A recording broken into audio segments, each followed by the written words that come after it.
Price தரலாம். எல்லாரும் எப்படி இருக்கீங்க? நல்லா இருக்கீங்களா? எல்லாரும் நல்லா இருப்பீங்கன்னு சொல்லி ஆண்டவருக்குள்ள விசுவாசிக்கிறேன். இது காலை வேளையில எல்லாருக்கும் என் அன்பின் வாழ்த்துக்கள். குறிப்பா பிறந்த நாள், திருமண நாள் காணுகிற ஒவ்வொருவருக்கும் என் அன்பின் வாழ்த்துக்கள். இன்னைக்கு சிறிது தியானிப்பதற்காக எடுத்துக்கொள்ளப்பட்ட வேத வார்த்தை, கடன் வாங்காமல் தேவைகள் சந்திக்கப்படும். பிரியமானவர்களே, வாழ்க்கையில கடன் பிரச்சனை ஒரு பெரிய பிரச்சனையாவே இருக்கு. கடன் இல்லாத மனுஷன் யாருமே இல்லை அப்படின்னு சொல்லலாம். இப்படி கடன் நிறைய பெருகி பெருகி லாஸ்ட்ல குடும்பத்துல சமாதானம் இல்லாம நிம்மதியற்ற நிலைமையில நிறைய பேர் என்னன்னா கடன் சுமை பெருகும் போது தற்கொலை எண்ணங்களுக்கு அடிமையாகி தற்கொலை செய்கின்ற ஒரு நிலைமையும் வந்துட்டு தான் இருக்கு. இப்படி கடன் பிரச்சனையோட இருக்கிற ஒவ்வொருவருடைய வாழ்க்கையும் நிம்மதியற்ற ஒரு சூழ்நிலையில வாழ்ந்துட்டு தான் இருக்காங்க. ஆண்டவருக்கு கடன் வாங்குறது பிரியமா அப்படின்னா இல்லைன்னே சொல்லுவேன். ஆண்டவர் கடன் வாங்காமல் இருப்பாயாக அப்படின்னு தான் சொல்லி இருக்கிறாரு. நீயோ பிறருக்கு கடன் கொடுப்பாய் அப்படின்னு சொல்லி இருக்கிறாரு. ஆனா நிறைய குடும்பத்துல பாருங்க, ஆண்டவரை நேசிக்கிற பிள்ளைகளுக்கு கடன் சுமைகள் பெருகிட்டு தான் இருக்கு. இப்பெல்லாம் கடன் வாங்குறது நம்ம போய் கேட்கணுங்கிற ஒரு அவசியமே இல்லைங்க. அவங்களே கால் பண்ணி கடன் தர ரெடியாவே இருக்காங்க. லோன் கடன், அதே போல வீட்டு லோன் கடன், வாகன கடன் அப்படின்னு சொல்லிட்டே போகலாம். இப்படி ஏதோ ஒரு தேவைகளுக்காக கடனை வாங்கிக்கிட்டு அந்த கடன்களை அடைக்க முடியாம, அதாவது தேவைகளுக்காக கடன் வாங்கிக்கிட்டு அதுக்கு பிறகு அந்த கடன் அடைக்க முடியாம கண்ணீர் வடிக்கிற சூழ்நிலை இருந்துட்டுதான் இருக்கு. ஆண்டவருக்கு கடன் வாங்குறது பிரியமில்லை. அப்போ தேவைகள் அதிகமா இருக்கே, எப்படி கடன் வாங்காம இருக்க முடியும் அப்படிங்கிற கொஸ்டின் உங்க மனசுக்குள்ள இப்போ ஓடிட்டுதான் இருக்கு. உண்மையா இல்லையா? ஆண்டவருக்கு கடன் வாங்க பிரியமில்லை, ஆனா கடன் வாங்குறது சாபம் சொல்லி இருக்கிறார் அல்லவா? கடன் வாங்குகிறவன் கடன் கொடுப்பவனுக்கு அடிமை. கடன் கொடுக்கிறவன் தலையா இருக்கிறான், ஆனா கடன் வாங்குறவன் கீழா இருக்கிறான். அதாவது கடன் கொடுக்கிறவன் உயர்த்தப்படுறான், கடன் வாங்குறவன் தாழ்த்தப்படுறான். ஆண்டவர் கடன் வாங்குறத ஒரு சாபமா வர சொல்லி இருக்கிறாரு. அப்போ நமக்கு தேவைகளை நிறைவேற்றணும் அப்படின்னா என்ன வேணும் அப்படின்னா ஞானம் வேணுங்க.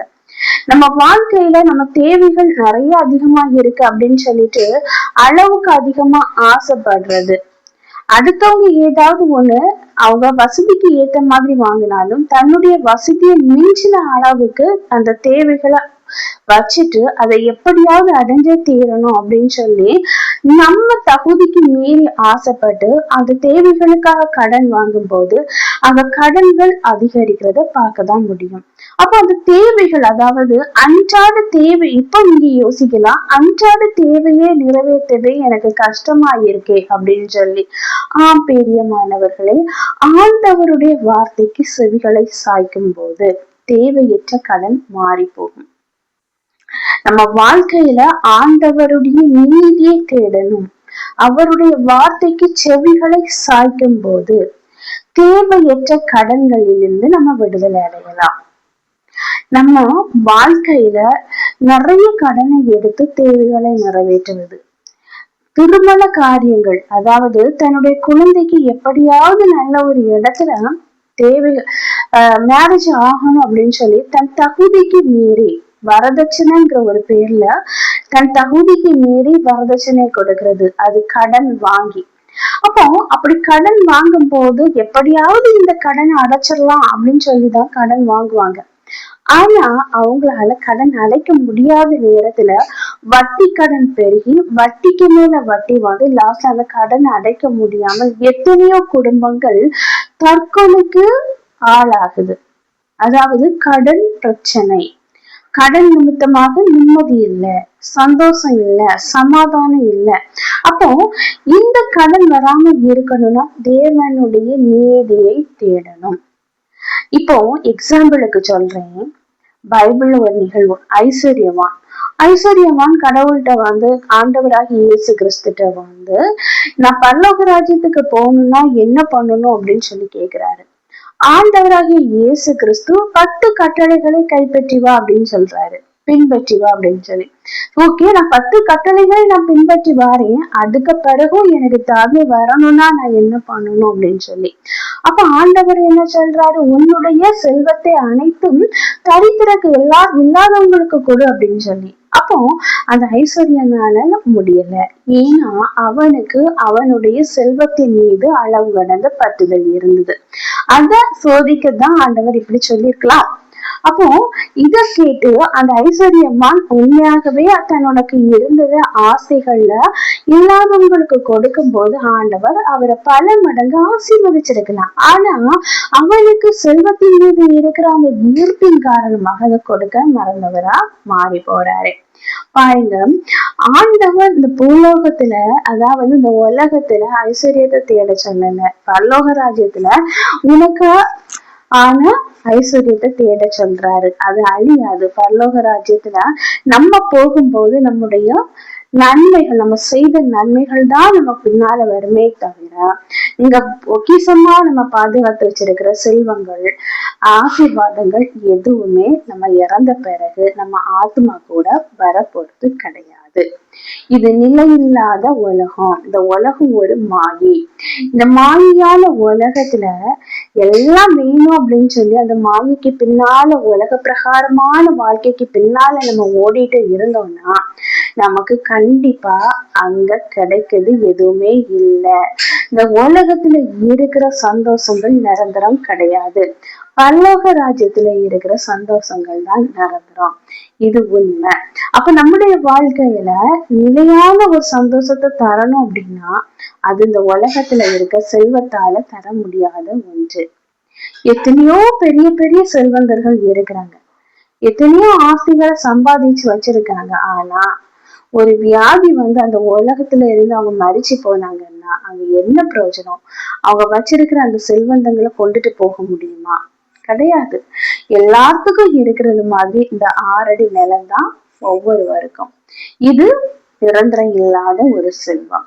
இந்த செல்வத்துக்கு பின்னால ஓடி ஓடி தன்னுடைய வாழ்க்கையில நிம்மதியை இழந்தவங்களும் அதிகமா இருக்காங்க. அப்போ நம்ம கிட்ட இருக்கிற அந்த பொருள் போதும், இருக்கிற அந்த ஆசீர்வாதம் போதும் அப்படிங்கிற ஒரு நிறைவு இருக்கும்போது வாழ்க்கையில நம்ம ஆசீர்வாதங்கள் இல்லைங்க, நிம்மதியை பெற்றுக்கொள்ளலாம். தகுதிக்கு மீறி அதிக அளவு ஆசைகள் வச்சு அந்த ஆசையை அடையணும்னு சொல்லி தகுதிக்கு மீறி கடன்களை எடுத்துக்கொண்டு லாஸ்ட்ல சமாதானத்தை இழந்து சந்தோஷத்தை இழந்து இந்த உலக வாழ்க்கையை முடிக்கிற அளவு சூசைட், தற்கொலை எண்ணங்கள் பெருகி எத்தனையோ குடும்பங்கள் தற்கொலையில மாட்டிக்கொள்றாங்க. அதாவது போதும் என்று மனப்பான்மை வேணும். தேவைக்கு அதிகமா நம்ம ஆசைகள் இருக்கக்கூடாது.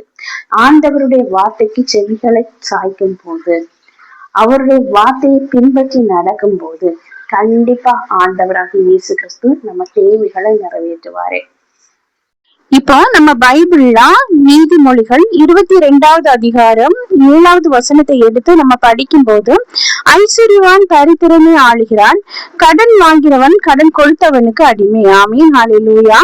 ஐஸ்வர்யவான் தரித்திரனை ஆளுகிறான். நம்ம எப்ப ஒருத்தங்க கிட்ட கடன் கை நீட்டி வாங்குறோமோ அப்பமே அவனுக்கு நம்ம அடிமை ஆகிறோம். அதனால கூடும் மழவும் நம்ம வாழ்க்கையில கடன் ஏற்படாத படிக்கு அந்த ஞானத்தோடு செயல்படும் போது நம்ம வாழ்க்கையில இருக்கிற கடன் பிரச்சனை ஒண்ணுமே இல்லாம நம்ம தகுதிக்கு மீறி ஆசைப்படாம நம்ம வாழும் போது கொஞ்சம் கொஞ்சமா ஞானத்தோடு நம்ம உழைக்கும் போது நம்ம வாழ்க்கையில இருக்கிற கடன் பிரச்சனை மாறி போகும். எந்த ஒரு சூழ்நிலையிலையும் கை நீட்டி அடுத்தவங்க கிட்ட கடன் வாங்க கூடாது அப்படிங்கிறது தான் ஆண்டவருக்கு பிரியம். நம்ம வாழ்க்கையில இருக்கிற கடன் சுமையை மாற்ற ஆண்டவர் கண்டிப்பா உதவி பண்ணுவாரு. இப்போ ஒரு சின்ன ப்ரேயர் பண்ணலாமா? அன்பின் பரலோக தந்தையே, அப்பா, இந்த அருமையான வேலைக்காக நன்றி ஆண்டவரே. எத்தனை பேருக்கும் கிடைக்காத நல்ல ஒரு தருணத்தை எங்களுக்கு தந்தீங்கப்பா. அந்த மேலான கிருபைக்காக நன்றியப்பா. இப்பொழுதும் ஆண்டவரே, என்னோடு கூட சேர்ந்து ஜெபிக்கிற ஒவ்வொருவரையும் கண் நோக்கி பாருங்கப்பா. வாழ்க்கையில கடன் நிமித்தமாக கண்ணீரோடு இருக்கிற எத்தனையோ பேர் இருக்காங்கப்பா.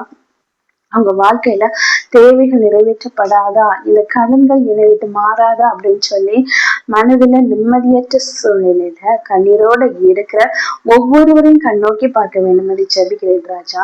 அவங்க வாழ்க்கையில இருக்கிற கடன் சுமை முற்றிலுமாக மாற வேண்டும் என்று ஜெபிக்கிறேன்ப்பா. அப்பா உம்முடைய வார்த்தைக்கு அப்பா செவிகளை சாய்த்து அதன்படி நடக்க அப்பா கிருபை பாராட்ட வேண்டும் என்று ஜெபிக்கிறேன்ப்பா.